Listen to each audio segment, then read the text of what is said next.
राहुल गांधी निकल पड़े हैं भारत जोड़ो शाही पद यात्रा पे। मुख्यमंत्री बिहार के नीतीश कुमार जी प्रधानमंत्री बनने के सपने के पथ पे निकल पड़े हैं। क्या ये सब मिलके मोदी जी की सोच को मात दे पाएंगे? नमस्कार हिंदुस्तान साउथ, आपका मेरे चैनल नंदिनी शो में आनंदनी।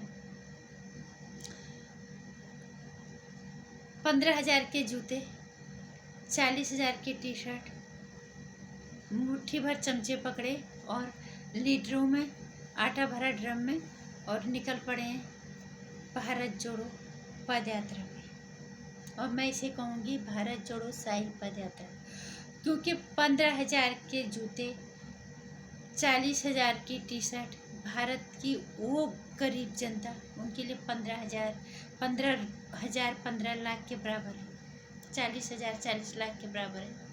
आज भी हमारे देश की जनता बहुत ही गरीबी, निम्न रेखा से भी बदतर अभी कीड़े मकोड़े की तरह जी रही है, जो कि इसी कांग्रेस के, इसी राहुल गांधी के पूर्वजों की देन है। सब लोग ये कह रहे हैं कि राहुल गांधी को ये पद यात्रा के नाम पे रीलॉन्च किया जा रहा है, लेकिन मैं ये कहूँगी कि ये राहुल गांधी अपने माथे पे लगने वाले दाग को मिटाने की ये पद यात्रा है, क्योंकि इतनी पुरानी पार्टी, पीढ़ियों से मिली हुई ये विरासत, राजनीतिक विरासत, कहीं इसको जड़ से मिटा देने का दाग मेरे सर पे ना लग जाए। ये उसको जिंदा रखने की, अपने अस्तित्व को जिंदा रखने की, वापस लाने की कोशिश वाली पद यात्रा है ये राहुल गांधी की। और वो भी ढंग की नहीं है, क्योंकि अगर ये ढंग की होती, असली भारत को ये जानने की कोशिश करता, 15,000 के जूते, 40,000 की टी शर्ट पहन के कभी नहीं निकलता। या तो इसने उस जनता के बीच में जाना ही नहीं है, और अगर जाना है तो उनका मजाक बनाना है। ये इससे ज़्यादा और कुछ नहीं है। जनता को समझना चाहिए कि ये उस जनता का मजाक है, जिस जनता के बीच, जिस गरीब जनता के बीच में, अगर ये सच में भारत की गरीब जनता के बीच में जाके भारत जोड़ो यात्रा में निकला है, तो उस जनता के बीच में या तो ये जाएगा ही नहीं, या जाएगा तो फिर ये उनका मजाक है। क्योंकि 15,000 40,000 की चीज़ें उनके लिए बहुत बड़ी चीज़ है, बहुत बड़ी बात है। और ये किस भारत जोड़ो यात्रा पे निकले हैं?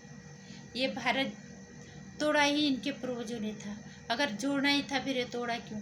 अगर तोड़ा भी तो ऐसे तोड़ा कि हमें कहीं का नहीं छोड़ा। बाबा साहब अम्बेडकर जी भी इसके पक्ष में बिल्कुल नहीं थे कि पाकिस्तान को अलग किया जाए, और अगर कर भी दिया तो उस कौम के सारे लोगों को वहाँ क्यों नहीं भेज दिया गया? कई सवाल तुम्हारे ही पूर्वजों पे उठते हैं। कभी उनको टटोला है, कभी उनकी जॉब ढूंढने की कोशिश की है? अगर ऐसा किया होता, ये करते तो तब जब तुम्हारे दिमाग में देश हित होता, राष्ट्र हित होता।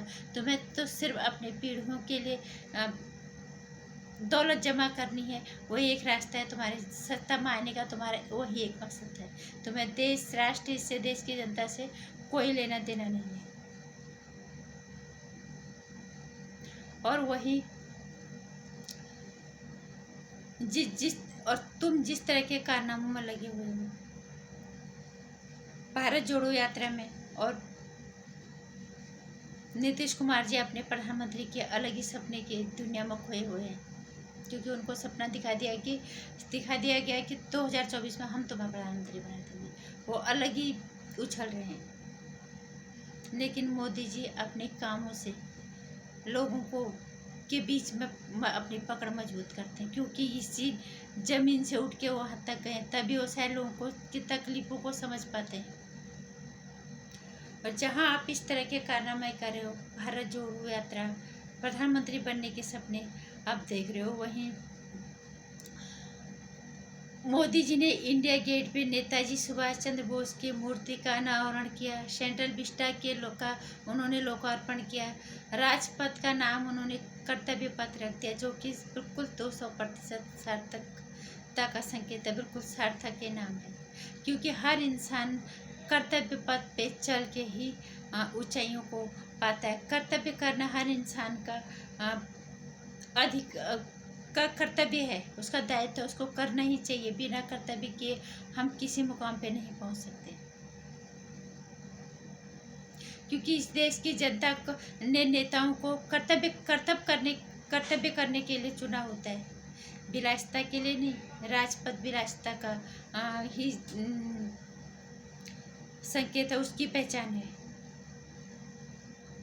नेताओं को कर्तव्य पथ पे चल के आत्मनिर्भर भारत बनाने की तरफ बढ़ते हुए देश को विकसित करने की सोचनी चाहिए, तभी ये सपना साकार होगा।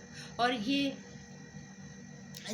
जो राजपथ का नाम कर्तव्य पथ रख दिया गया, ये देश के युवाओं को इसका बहुत बड़ा होने को तो पूरी देश की जनता को ही, क्योंकि युवा हमारे देश का भविष्य है, इसलिए उनको ये संदेश सबसे ज़्यादा उनके लिए है कि आपको कर्तव्य पथ पे चलते हुए आत्मनिर्भर भारत बनाते हुए विकसित देश को विकसित करने का सपना साकार करना है। और ये तभी होगा जब हम कर्तव्य करेंगे, हम अपने देश को आत्मनिर्भर बनाने का काम करेंगे, तभी हम विकसित राष्ट्रों के देशों की श्रेणी में खड़े हो पाएंगे। नहीं तो ये सपना सिर्फ एक सपना ही रह जाएगा, एक कल्पना है, सिर्फ कल्पनाओं में भी कल्पना बन के रह जाएगी। इसलिए मोदी जी की सोच तक तो इन लोगों की सोच जहाँ शुरू खत्म होती है, मोदी जी वहाँ से आगे सोचते हैं।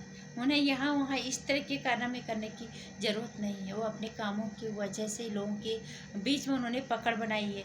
क्योंकि मैं हर बार कहती हूँ, पत्रकार तो अपना पत्रकारिता का कैमरा लेके पहुँच जाते हैं अलग अलग, लेकिन हम तो उन लोगों के बीच में रहते हैं जो लोग मोदी जी को पसंद करते हैं, उनके कामों की वजह से, जो काम उन्हें अपने हित में दिखते हैं। यही वजह है लोग मोदी जी को इतना पसंद करते हैं। मोदी जी लोगों की भावनाओं को समझते हैं, लोगों के हित को समझते हैं, राष्ट्र के हित को समझते हैं।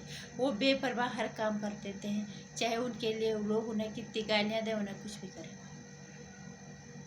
इसलिए मैं कहना चाहूँगी, ये कोई राहुल गांधी की भारत जोड़ो पद यात्रा नहीं है, यह अपने देश से अपने सर पे लगे हुए दाग को निकालो वाली पद यात्रा है।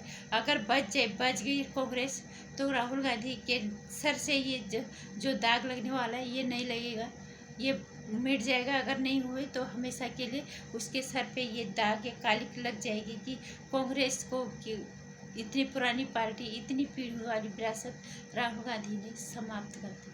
और होगा वही, क्योंकि हम इस कांग्रेस को, जिस कांग्रेस ने हमें कहीं का नहीं छोड़ा, हम लोगों ने इतने सालों भरोसा किया। अगर इन्होंने ढंग का काम किया होता, भारत जोड़ने का काम किया होता, तो आज हमारा देश कहीं और होता। आज भी हमारे देश इतने नीचे भूखमरी में नहीं मर रहा होता। नमस्कार, जय हिंद, जय भारत। सजग होने की ज़रूरत है। हम कोई नेता हमारा रिश्तेदार नहीं है जो गलत है उसके खिलाफ बोलो। अभी तक हमें लग रहा है कि बीजेपी अच्छा काम कर रही है, तो हम उनका साथ देना ही चाहिए। जिस दिन हमें लगेगा कि बीजेपी हमारे देश के साथ, हमारे भावनाओं के साथ खिलवाड़ कर रही है, हमसे वोट लेके हमारा ही नुकसान कर रही है, तो उस दिन देश की जनता को उनको भी हटा के किसी कोई और पार्टी को देखना चाहिए कि जो हमारा देश के लिए काम करे। क्योंकि वो नेता कोई किसी का रिश्तेदार नहीं होता, हमें वो नेता चाहिए जो हमारे लिए काम करेगा। नमस्कार। अगर वीडियो में कुछ अच्छा लगता है, अगर आपको लगता है कि राष्ट्रीय में हमें अपनी आवाज़ उठानी चाहिए, तो वीडियो को लाइक कर देना, शेयर कर देना, चैनल को सब्सक्राइब कर लेना, आने वाली वीडियोज़ की जानकारी के लिए घंटे आइकन प्रेस कर लेना।